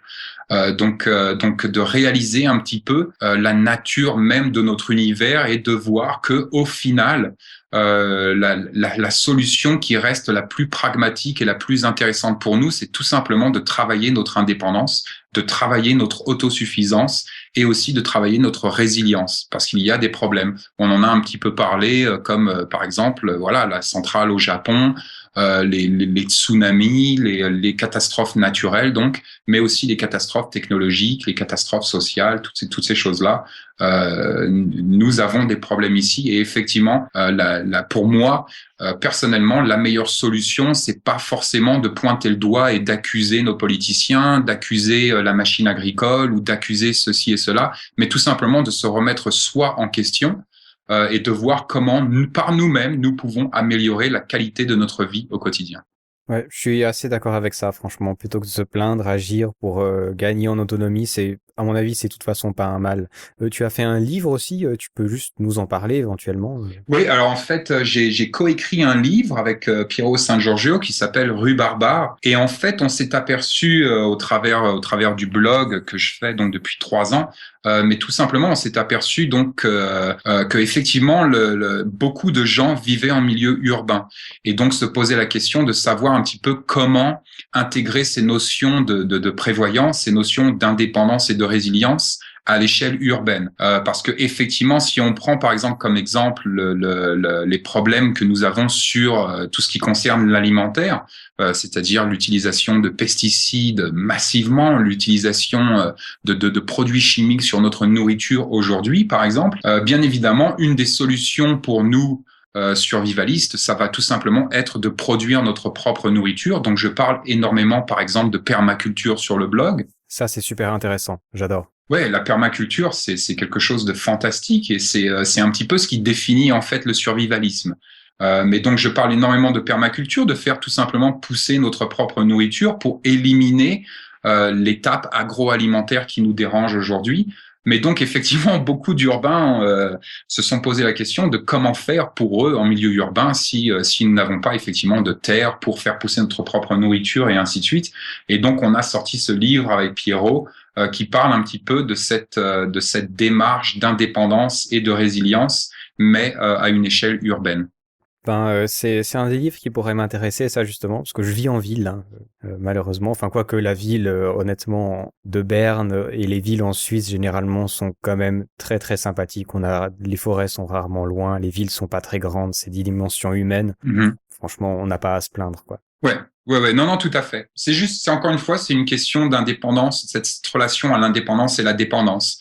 C'est-à-dire, qu'est-ce qui se passe dans une ville si, par exemple, il y a une panne d'électricité pendant 3 jours, comment ça se passe pour l'eau, comment ça se passe pour les déchets, comment ça se passe pour toute cette logistique, en fait, de vie au quotidien. Et c'est vrai que nos villes sont ultra dépendantes de ce que j'appelle les systèmes de support, qui vont donc être l'électricité, l'eau. On l'a vu par exemple avec l'ouragan Sandy qui s'est abattu à New York. Les gens ont perdu donc le chauffage, l'électricité, les ascenseurs. Comment font les personnes âgées quand elles habitent au 7e étage d'un immeuble et où quand on perd l'électricité, que l'ascenseur ne marche plus? Comment on fait pour se ravitailler quand tous les magasins sont dévalisés parce que les gens n'ont pas justement été prévoyants avec leur résilience alimentaire. Donc toutes ces choses-là sont des questions assez intéressantes aujourd'hui, et on voit et on s'aperçoit de plus en plus effectivement de cette dépendance systématique de nos villes à tous ces systèmes de support. Ouais, c'est vrai que notre monde paraît très fort et en réalité il est hyper fragile et ouais, quand on s'intéresse à comment ça fonctionne, notamment, je sais pas si c'est toi qui avais parlé des flux tendus aussi. Oui. Oui, c'était toi. J'avais trouvé ça passionnant parce que ça paraît bête, mais on pense toujours qu'il y a de la bouffe partout, alors qu'en fait non, quoi. Non, en fait, nos supermarchés ont basiquement 72 heures de réserve. Mais effectivement, comme on l'a vu avec l'ouragan Sandy à New York, quand l'ouragan est arrivé, le gouvernement a dit, bon, voilà, il va se passer ceci, il va se passer cela. Et donc, effectivement, des millions d'individus se sont rués sur les supermarchés. Et en quelques heures, plus d'eau, plus de nourriture. Plus de toutes ces denrées basiques comme voilà, plus de pain, plus de fromage, tout part quoi en quelques heures. Et donc c'est vrai qu'on se retrouve très très vite le nez face à notre dépendance envers ce système. Et malheureusement, vu que nous avons de plus en plus de villes massives au monde, c'est quelque chose qu'il faut effectivement, si vous vivez dans un milieu urbain, qu'il faut un petit peu prévoir et calculer. Ouais, tout ça est vraiment passionnant, je trouve. Ouais, j'aime vraiment beaucoup tous ces systèmes-là, et je pense à mon papa qui va cuire des lapins dans la forêt et qui apprend à faire du feu et à faire du pain. Non, mais c'est vrai que c'est des petites choses, honnêtement, qui paraissent bêtes, puis qu'avant on faisait pour s'amuser et qu'on peut faire en s'amusant justement. Mais à mon avis, ça peut que être utile un jour ou l'autre. Même si on a l'habitude que tout marche, il y a forcément un jour où ça marche plus et où toute cette connaissance nous est utile. En tout cas, ça m'a fait vraiment plaisir de te recevoir sur VoyageCast, vraiment. Et puis, allez sur le blog de Vol Ouest, vraiment. Et puis, on se dit à une prochaine, certainement. Ouais, pas de problème. Prends soin de toi et puis merci de m'avoir écouté. C'était un plaisir. Allez, ciao. Si vous n'avez point remarqué les poils de fourrure d'astrakan qui se sont pris à un clou au-dessus de mon épaule gauche, il est tout à fait inimaginable que vous n'ayez décelé les effluves intenses de hareng mariné à la vodka, associé à une odeur de transpiration fort incommodante.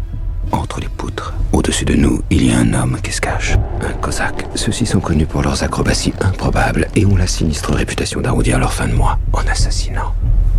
On peut donc supposer sans mal que votre prochain client a l'intention de vous tuer. Ce sera tout ? Oui.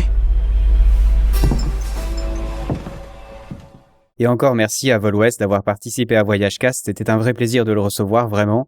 C'est toujours bizarre de recevoir quelqu'un dont on a lu le blog déjà depuis plusieurs années. Je lis le blog de Vol Ouest déjà depuis avant que je crée VoyageCast. C'est vraiment génial ces rencontres. J'adore ça, vraiment. On a parlé de pas mal de sujets assez intéressants pendant ce podcast. Si vous avez des remarques ou des questions, n'hésitez pas à les poser sur voyagecast.ch, sur Twitter ou sur Facebook.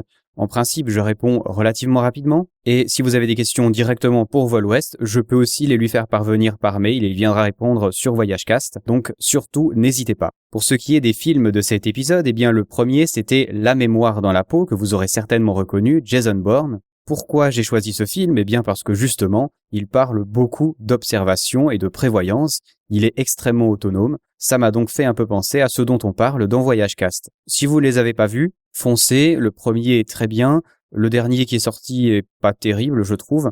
Et surtout, il me semble que c'est la première fois, ou en tout cas la première fois dans un grand film, qu'on utilise cette technique absolument abominable qui consiste à faire bouger la caméra dans tous les sens pour donner plus de réalisme. Certains réalisateurs dont je ne citerai pas le nom sont absolument fans de cette technique et je déteste ça. Vraiment, c'est horrible.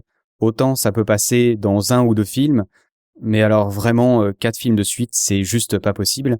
On va donc remercier le gars qui a inventé ça et lui dire qu'il aurait pu garder ça pour lui. Mais bref, ça reste un bon film. Pour le deuxième, il s'agit de Sherlock Holmes, le deuxième, qui est sorti donc, un jeu d'ombre, je suppose en français, à Game of Shadow en anglais, c'est prononcé abominablement mais je crois que vous aurez compris. Un film que j'aime beaucoup, surtout grâce à Robert Downey Jr., celui qui joue aussi Iron Man. J'aime beaucoup cet acteur, je sais pas, il a la classe, il se la pète un peu, il faut l'avouer, mais ça va très bien pour les rôles qu'il joue. Et surtout, j'adore vraiment la voix française, qui est vraiment superbe, avec une bonne élocution et tout ça. Et c'est franchement un film sympa à regarder, il faut pas hésiter. Voilà pour ce qui est des films. Le prochain épisode, alors là, autant vous le dire, ça sera vraiment du lourd. Aucune hésitation là-dessus. Pour tout vous dire, cet enregistrement est un pur hasard, puisque j'étais au Grand Bivouac, un festival de voyage dont il faut absolument que je vous parle, notamment parce que je fais partie de la sélection de la Villa Marco Polo et on va en discuter certainement sur VoyageCast puisqu'il y a déjà quelques élèves qui m'ont confirmé qu'ils viendraient parler de voyage sur VoyageCast. Totalement par hasard, ils avaient besoin d'un enregistreur pour enregistrer un débat qui était après un reportage qui était diffusé au Grand Bivouac. Et puis moi, en bon podcasteur tout terrain, j'avais mon enregistreur, mes micros, mes câbles et tout ce qu'il fallait pour enregistrer et j'ai donc profité d'enregistrer ce débat, qui était a priori au début pour le réalisateur du film, pour qu'il ait une trace de ce débat-là. Mais bon, ceux qui me connaissent le savent, je suis pour le libre, je suis pour la gratuité, surtout la gratuité de ce que je pourrais appeler la culture ou la connaissance. Parce que là, oui, on parle bien de culture, de voyage, c'est extrêmement rare d'avoir des bons débats sur ces sujets-là, d'avoir des bons intervenants, et c'est surtout des débats qui sont généralement à la télé, où ça commence à gueuler au bout de 2 secondes parce que c'est de la télé. Alors là, en l'occurrence, c'est un débat sur l'Afrique. Sur le Tchad, plus précisément, il y a une tribu qui s'appelle les Toubous, qui était une tribu qui accueillait les voyageurs avec des cailloux, donc une tribu où a priori on n'a pas tellement envie de voyager, mais voilà, actuellement il y a plus de 2000 touristes par année, ou en tout cas c'est prévu d'avoir 2000 touristes par année qui vont dans ces tribus-là, et c'était donc l'occasion d'en faire un débat. Pourquoi est-ce qu'on va là-bas? Comment est-ce qu'on va là-bas? Ce sont des régions sahariennes qui sont vraiment dangereuses pour le voyageur, c'est des endroits où il y a des enlèvements, où c'est en théorie pas très encouragé à aller. Et puis il y a l'aspect, est-ce qu'on y va pour montrer aux gens qu'on est gentil et pour orienter le voyage de tentative de faire la paix avec ces gens-là? Au contraire, est-ce qu'on n'y va pas? Est-ce qu'on y va avec nos caméras? Est-ce qu'on y va avec nos photos? Et vous verrez que c'est un débat qui est vraiment très riche. Le reportage s'appelait « Revenir en Afrique dans les montagnes du Tibesti ». Les intervenants sont Maurice Freund, Jean-Christophe Ruffin, qui est ancien ambassadeur de France au Sénégal, Michel Zongo, qui est un réalisateur burkinabé, interrogé par Guy Chomreuil, qui est journaliste et qui fait partie de l'organisation du Grand Bivouac, il en est même le président, sauf erreur. J'aimerais tellement vous parler de ce débat que j'aimerais presque vous le passer directement, mais ça va faire long. Donc, à dans 2 semaines pour ce débat qui sera vraiment très riche en enseignements, notamment la vision de la France en Afrique, puisque avec le Mali, bien sûr, on se doute que beaucoup de choses ont changé, pas forcément pour le mieux, pas forcément pour le bien, pas forcément comme on vous le dit dans les médias traditionnels. Bref, ce VoyageCast sera vraiment riche en enseignements pour tout le monde. D'ailleurs, j'aimerais bien savoir ce qui vous intéresse d'écouter, parce que c'est vrai que VoyageCast reste tout à fait libre. Je parle autant de destination que de philosophie du voyage. On m'a dit que la philosophie du voyage, visiblement, était quelque chose qui vous intéressait. Est-ce que c'est vraiment le cas pour tout le monde ou est-ce que c'est des sujets qui vous barbent? Est-ce que éventuellement aller dans la direction de l'anthropologie ou d'ethnologie de temps en temps, ça vous intéresse? Ou est-ce que ce qui vous intéresse, c'est plutôt d'avoir des guides sur des pays? Alors de toute façon, il y en aura plein, c'est pas du tout ce qui dérange. Je continuerai à faire un peu ce que je veux, entre guillemets, mais n'hésitez pas, s'il y a des thèmes qui vous branchent plus, s'il y a des questions que vous vous posez, s'il y a des intervenants que vous désiriez avoir sur VoyageCast, eh bien, n'hésitez pas à le dire, c'est aussi fait pour ça. Et dans la mesure de mes moyens, j'essaierai de répondre à vos demandes. Et puis, vraiment dernier truc, je sais que je dis ça depuis au moins 5 minutes. La semaine prochaine, il y aura un épisode spécial qui sera un hors-série. Il s'agira du premier enregistrement de notre rencontre podcastique en Suisse. Ça s'est passé à Lausanne, c'était vendredi passé. Il y a une petite captation vidéo qui n'est pas de très bonne qualité, mais qui vous permettra de voir quelques podcasteurs en direct. Ça dure une demi-heure, c'est vraiment sympa, c'est bon enfant. Il y a des questions extrêmement intelligentes qui sont posées à tous les podcasteurs. Ce sera disponible en format audio et vidéo sur VoyageCast mercredi prochain. En attendant, faites attention au froid qui arrive, couvrez-vous, et si vous avez l'occasion, prenez-vous un billet pour un pays chaud, pour les 3-4 prochains mois en tout cas, histoire d'éviter le grand froid. Allez, on se dit à la prochaine. Ciao, bonsoir.